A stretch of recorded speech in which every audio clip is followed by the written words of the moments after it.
How are we going to get through this week in one interview, because so much has happened. But the South African Revenue Service, that SARS, has obtained a warrant of execution in the North Gauteng High Court on Monday against controversial businessman Adriano Mazzotti. Yesterday, former Deputy National Director of Public Prosecutions Nomgcobo Jiba took the stand at the Mokgoro Enquiry to give her testimony, and of course the delivery of the budget speech dominating the headlines, with Finance Minister Tito Mboweni asking whether the country still needs all of these SOEs. Joining us now, Political Analyst Khaya Sithole, to help us unlook at these stories and more. Good to see you. Welcome to the program. Thank you and good morning.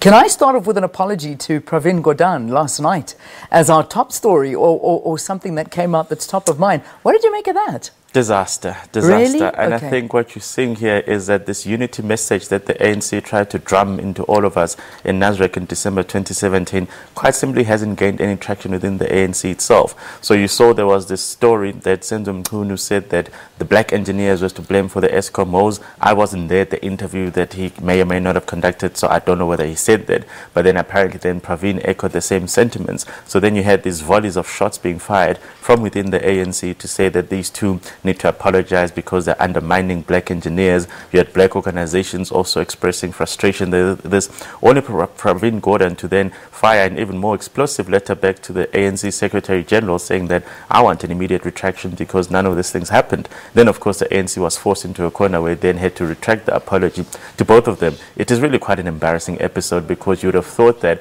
if the ANC is going to issue a press statement that implicates two of its most senior members and says that they need to account for wrongdoing, that would have been vetted before it was sent out. Clearly there is a lack of coordination in them, and it's now becoming played out in the public arena. It really is, and it's quite embarrassing actually to watch it being played out. But let's move on to other ones. SARS Commissioner Tom Moyane's appeal. So was there a solid case to actually begin with, if we look at that? I think it's safe for us now to call him the ex-SARS Commissioner. That man will never return to that particular job. No, I do really think that at the end of the day, Mr. Moyane needs to have the presence of mind to understand that his job was not a unique one. His job really relied on the entire country having faith in him, in having faith in his ability and the integrity to collect the taxes that should be over R1 trillion that we need in order to run the country. He quite simply didn't perform at that job. So him then thinking that the courts are going to rescue him from what has clearly become an inevitable exit from the South African Revenue Services really belies his lack of introspection and his inability to really understand that sometimes the public interest must trump the private desires. So it's over. It's finally over for Tom Moyane. Yes, it is, because I suspect that whatever appeal he gets, a superior court will simply say, no, there's nothing left to appeal for you anyway. Now, Mazzotti, some people saying, finally. I mean, this has been around for so long. We've known what's been going on, or there's been speculation and a lot of talk about this illegal cigarette trade and the amount of money that he owes SARS. And finally, we saw something happening this week. Well, remember, your friend Tom Moyane dismantled the unit that was actually supposed to deal with these types of transactions. And of course, now we heard in the budget speech from the minister that that unit is about to be re-established. And I suspect that now that SARS feels they've got greater freedom to actually do their job, they were saying that all the people that we've been hesitant to tackle on the basis that perhaps the politics of the day didn't allow them to, they are now free to do so. So Mazzotti would have been one of the people that was prime on their list, and perhaps even the guys from Bosasa will now find themselves within the radar. So we are seeing perhaps a significant shift in the way SARS is really just starting to execute on its duties, and it's something to be welcomed. Yeah, it is something to be welcomed. These are things that we've been wanting to see for a long time. We've been asking for it, and it is now finally happening. It might be late, but it's happening. Let's talk budget speech, because that, of course, was the massive event this week, and everybody's saying that this was possibly the biggest budget since, or the most, not the biggest, rather small actually, because of tax collections going down. But besides that, it was an important one since 1994. Yeah. How did you think Mboweni did? Look, I think Mboweni did something very interesting. Last year, he quoted Charles Dickens, A Tale of Two Cities. This time, he moved on to Oliver Twist, but my view is that he should have moved on to Great Expectations. Yeah. Because quite simply what we have here is that having listened to the President's State of the Nation address, we felt that he was finally ready to take the bold and decisive decisions. And of course, the Minister of Finance is then supposed to then map out the spending framework underpinning those particular decisions. And what I saw was very disappointing in that the President had said we're going to unbundle, we're going to change things in a particular way in relation to Eskom, and then the Finance Minister comes and essentially misrepresents the state of the assistance that's being offered to Eskom. In his speech, he speaks about 23 billion rand over 3 years. So of course, people think that we're talking about a 69 billion rand conversation, but no, it's a 10-year conversation around 23 billion rand. And of course, this takes us back to the question, is it a bailout? If it is a bailout, you must explicitly come out and say so. Don't try and massage the numbers and simply say that, oh, 69 perhaps doesn't sound as offensive to the general public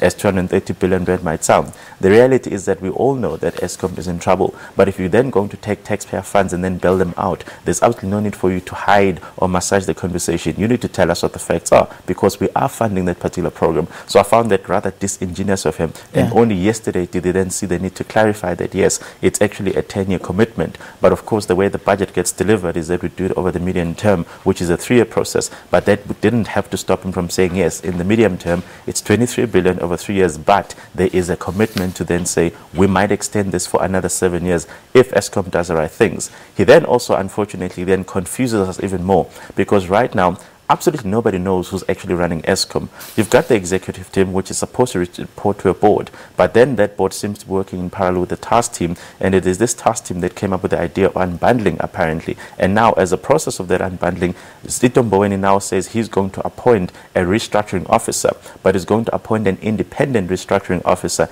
in conjunction with the Minister of Finance. Now, if you look at the fact that the board is essentially appointed by the same principles, I'm struggling to understand what makes this restructuring officer independent when the board itself is supposed to be the independent structure that provides oversight. Does the restructuring officer now have oversight over the board, whose decision-making will take priority in this particular situation? So I think that, unfortunately, the Eskom situation is being handled in such a clumsy manner, nobody actually knows what it means. One of the key problems, of course, is that the very first question is, when you said you're splitting it into 3 entities, did you identify 3 discrete business units that could be collectively or individually profitable on their own? And is that the basis for the split? And if that's not the basis for the split, well, then the losses will simply carry on. Yeah. You've got 420 billion rand in debt that has to be allocated across the 3 entities. On what basis will you do that? And if you do that, then what exactly have you changed? Because if the liability burden is the same as it was the day before, what becomes the long-term impact? Gosh. So the Eskom conversation is being completely mismanaged.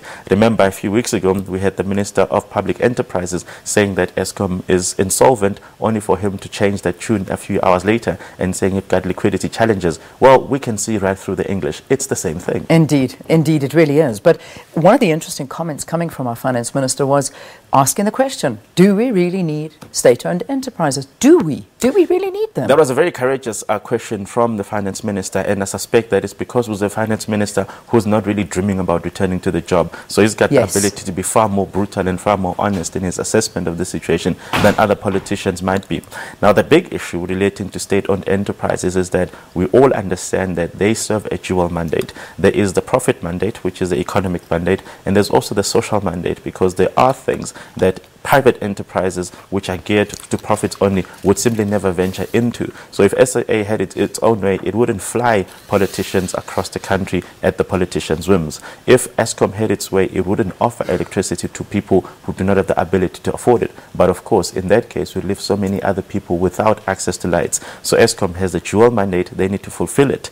The key part of this is that if you want to fulfill the dual mandate, you need to ensure that the profitable part of that mandate, which is you being able to charge people for a particular service, is really, really entrenched. So if you then start offering a substandard service, even the people that are supposed to pay you start looking for alternatives. And when that happens, the entire cross-subsidization model, it will collapse. And that's really what you're seeing with Eskom. We're seeing it even with the public education system and the public healthcare system, where people are saying, look, we're happy to pay our taxes provided you can give us a service that is in line with what we're paying you. We're not getting that, so therefore we're going to migrate to alternatives. And of course, this leaves the public system itself bereft and very dry of funds, and it really makes the situation even worse. Very, very scary. It really is when we look at that. 2 final questions, and if you can try and attack them quickly, because we don't have the time. Nomgcobo Jiba and Lawrence Mrwebi both taking the stand at the Mokgoro Enquiry. Anything coming out of that you'd like to highlight? I think the key part of this is that for a long time, those two individuals have been associated with really what looked like the intentional paralysis and the internal, dismantling of the NPA. There were two senior prosecutors, and we all know that the person that the author reported to, the head of the NPA, quite simply was a shifting chairs game over a long time under the President Zuma administration. So they're probably the two people that have really held the fort there. And the question is, under your leadership, what has happened to the state of the NPA? And unfortunately, the NPA has deteriorated. So when you listen to their testimonies, it seems to be flying at odds with the reality, because they're simply positioning themselves as the people who themselves were victims of a system that was dysfunctional. But I don't think that's an accurate reflection of the role they've played, at least over the past 10 to 12 years. Yeah, certainly. And also, I think that they really are being, things are being revealed there where their fate doesn't look too good, does it? And then just finally, it's a question we're asking here, and I think it's a concern of many South Africans, the safety in our schools, because they're becoming soft targets now, or what appear to be soft targets. That we see a shootout at the school, we see bridges collapsing, we see sexual harassment happening in schools. That unfortunately is nothing new.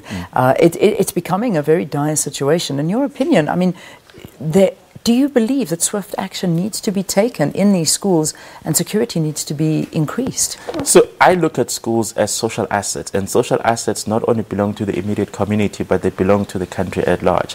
And we probably haven't spent enough time over the past 10 to 15 years really looking at what it is that we need to do in order to protect and preserve our social assets. So now if you look at the deterioration in the infrastructure, we are building very few new schools, and the ones that are there, the maintenance backlog is probably not something that we should be proud of. So for me, what really needs to be the conversation that we need to confront is, do we have the right protection mechanism? Do we have the communities that actually understand the importance of these particular structures within the immediate environments? Because the key issue here is that unfortunately, in most instances, somebody in the community knows somebody who was part of that robbery. And if these people then start saying to us that these are the individuals that are committing these particular crimes, then you can start arresting it. But of course, what you create is that an ecosystem of collective accountability, where literally community members can come and take shifts in the morning and say, we're going to protect the school. We need to be able to ensure that our children can be able to migrate in and out in a safe manner. And until we get to that form of social consensus and that form of social cohesion, it's really going to be an ongoing problem. Khaya Sithole, always a pleasure listening to you. Political analyst, helping us look at some of the big stories. I know there were more, but I suppose that's pretty much so what we can unpack in that short time. I think we did a pretty good job. Well done, Khaya. Thanks very, very much. Let's take a break. When we return, the news at 7.